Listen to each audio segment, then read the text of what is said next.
अ, आपला गौसे मशीजवळ राहणारा मोहम्मद शहदाज इस्माईल शेख हा 25 ते 26 वर्ष वयाचा तरुण आहे.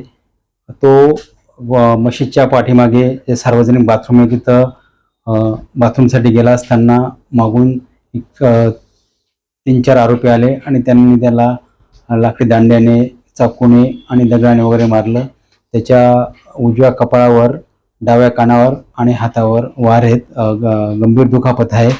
आरोपींचं नाव मोहम्मद मुस्लिम सिद्दीकी, मस्जिद समीर आणि त्यांचे साथीदार असं आहे.